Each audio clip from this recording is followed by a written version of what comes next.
Okay, so this is the chapter 7.1 review. I'm just going to go over the solutions. I previously made a video like step by step, but it kind of got messed up. So here's the thing. We just want to, for the first few, we want to find the y-intercept, and we want to determine whether it's exponential growth or decay. Okay, so I'm going to just go through this pretty quickly. Notice how the first equation is 1.1, it's 5 to the x. But hidden in front of that 5 is a 1. So here's the thing. Since your form of an exponential equation is a times b to the x, where a is your initial value and b is your growth factor, since the 5 is greater than 1, okay, that means it's growth. We know that's going to be growth. Now, how do I find the y-intercept? Well, you find the y-intercept by making x 0. So it's 0 comma something. If you put 0 into this, 5 to the 0 is 1. But here's a better way of looking at this and doing it faster. If I look at this, it's like, oh, notice how the a is 1 and the y-intercept is 0 comma 1. I want you to remember that. Now let's look at the next one. The next one is, the equation is y equals 2 times 4 to the x. Notice how 4, that's a number that's bigger than 1. Therefore, again, it's going to be exponential growth. And by the way, that's a 300% increase. We'll talk more about that later. It's not a 400% increase. That's a 300% increase each year. Okay.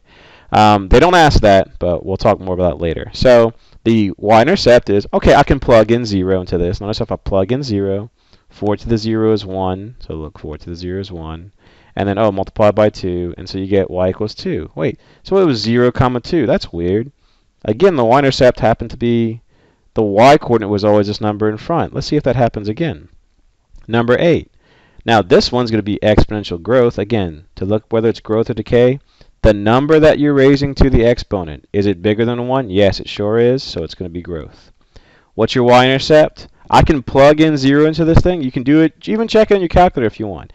If you plug 0 into x, you will get 0.2. So notice how it's that, like you could call it a coefficient of this little thing right here. I'd rather not call it it's not really a coefficient because coefficient is in front of a variable. This one's a, a constant number in front of like the base. So the thing that's the coefficient of the base, I guess you could say, that seems to always be the y-intercept. Look at number 9. Same thing happens. All right, one little thing that's different. Notice how 0.25 is less than 1. So if we called it exponential growth when the growth factor is bigger than 1, well then it's going to be decay when it's less than 1. What do you think the percentage of change of this is? Okay, 0.25. Well, if you take 1 and you subtract 0.75, you'll notice how that's 0.25. So this is a 75% decrease. That's why it's decay. So they didn't ask that, but I just want you to notice that. The y-intercept is going to be 0, 3. It's always that. Hey, it keeps being that number in front. Number 10. Oh no, fractions. But guess what? If you want, you can convert this to a decimal. 1.4 is the same thing as the 7 over 5. Or you could just see this. Since they only ask whether it's growth or decay, since 7 over 5 is an improper fraction, that means that this is bigger than 1. So you already know it's going to be growth. But if you want to convert to a decimal, great. Now, why not convert this one to a decimal? Well, mostly because it's a repeating decimal. But watch this. I want to prove to you, as I've been saying before, that the y-intercept is just that number in front and nothing else, okay? So I'm going to go onto my on-screen calculator, and I'm going to put onto my calculator. See how I have that function right there? Now this one I use alpha y equals to type right there, and then the other one I just did divided y. So I'm showing you both ways. You could just either divide to do it. I could have put 20/5 over 7 like this, but I find this looks better, and that uses alpha y equals. But if you don't have a TI-84, if you only have a TI like if you only have a TI 30, you might have to do it the other way. So let's do this. Let me get it to where you can see it a little bigger, and let's look at the graph of that thing.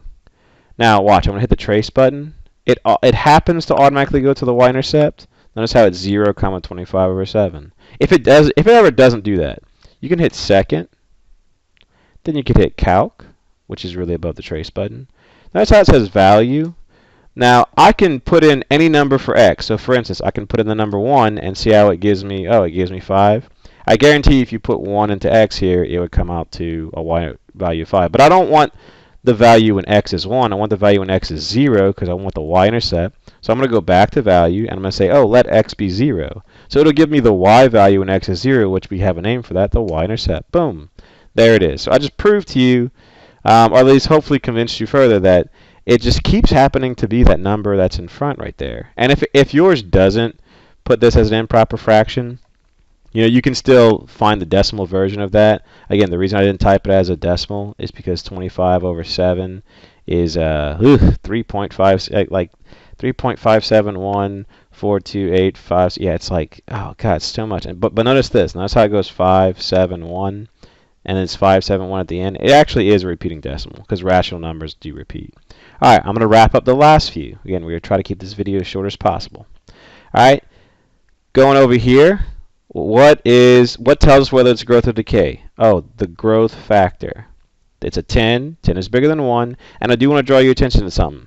That is a 900% increase. Because it's 1 plus 9. 9 is 9.00. So, and by the way, the y-intercept is, again, you just take this number in front right here.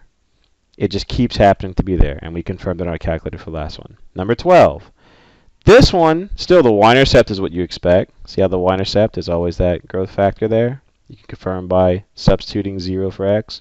But here, what does that 1/3 mean? Oh, 1/3 is less than 1, therefore it's decay. And by the way, that's a 66% decrease. All right, number 13.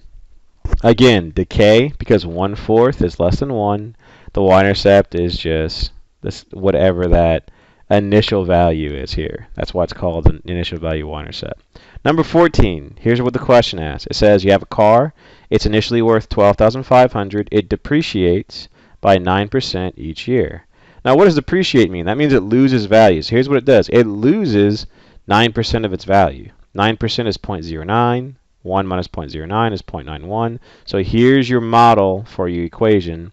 You take the initial value and you multiply by 0.91. You don't multiply by 0.09. You always take 100%, and then if it's decay, you subtract your percentage change. If it's growth, you add your percentage change. This is that model. If you plug in 5, notice how I did this in sort of function notation.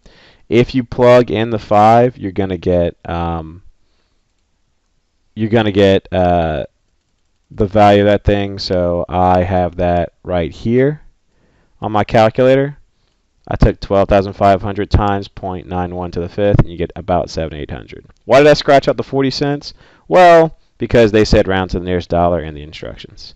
And also, if you're trying to say the value of your vehicle is like, oh, it's actually more than $7,800. It's $7,800.40.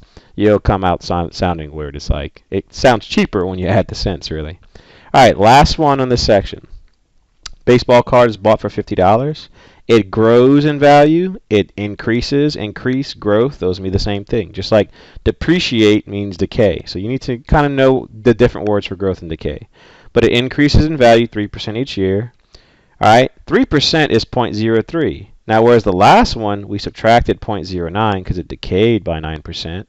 Here, we're going to add 0.03, so it increases by 3%.